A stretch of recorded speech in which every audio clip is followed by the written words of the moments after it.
Now, let's talk about the strategy of the jolly good fellow, the humanitarian, the community activist. First of all, let me tell you this.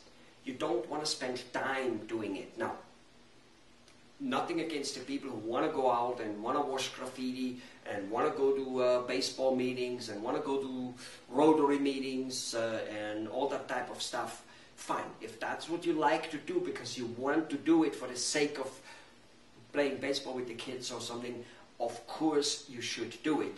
And if you look this over, you probably will get some much better mileage out than you have gotten so far. However, that's not what I'm talking about.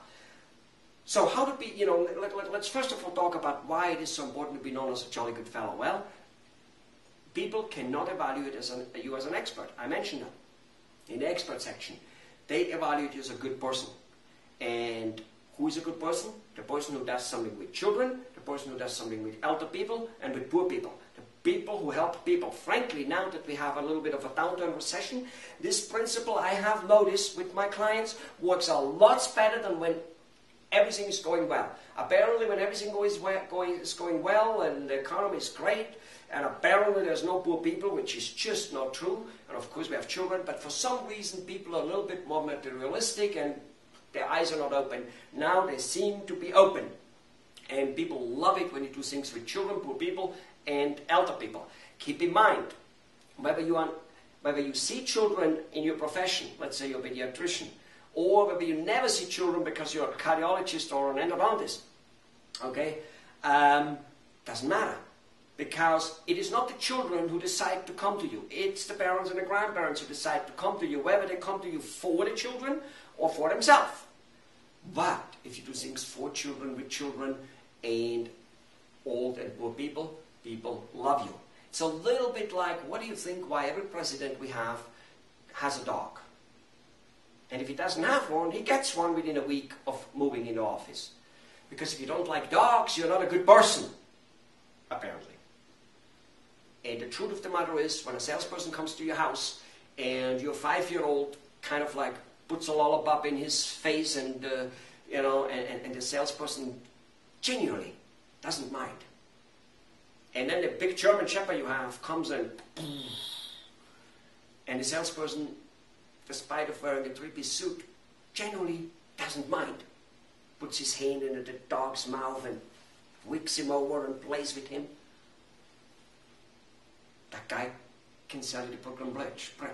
And if not the Brooklyn Bridge, at least a couple of Kirby vacuum cleaners. So, concept is however important. We want to do this with a concept. Okay?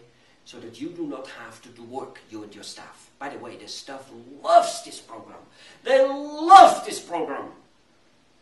Because they have to do nothing, literally nothing, and yet the people, the patients, the non-patients, the people who they meet outside in the shopping center and wherever they meet, when they say, I work for Dr. Schmidt.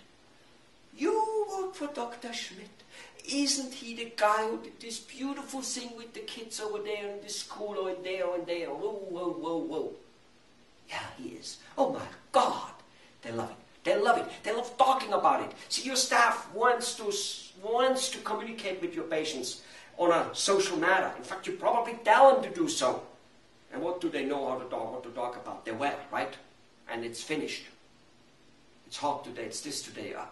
Now they have ways of talking. Oh my God, they love it. So, where was I? I got carried away with this. All right, so we want to make sure that you don't do work, and neither does your staff.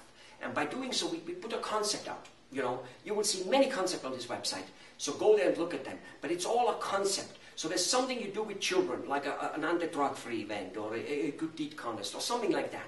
Something for Christmas, whatever it might be. But it's a concept. And you don't have to do anything.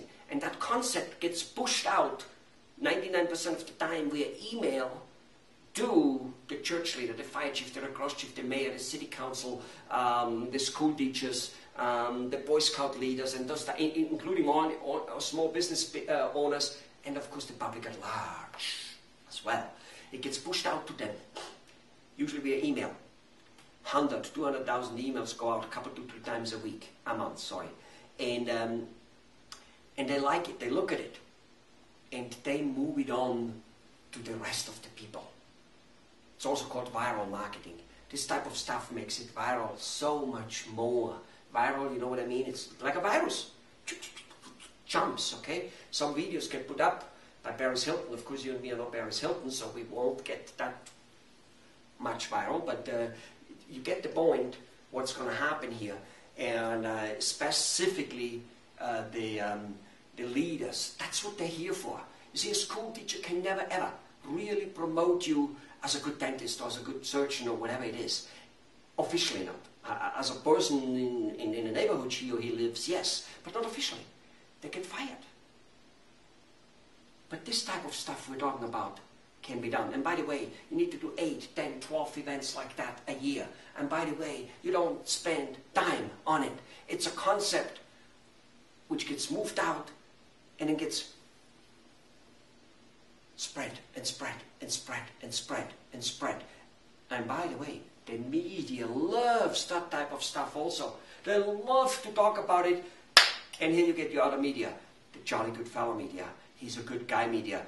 That's how we put presidents into offices. And if this type of stuff can fill, and it does fill, the office of the most important position in any and all countries across this planet, trust you me, it will fill your office. Especially if used in synergy with the rest of the stuff. Go look at it, read it, do it. Most importantly, do it. Bye-bye.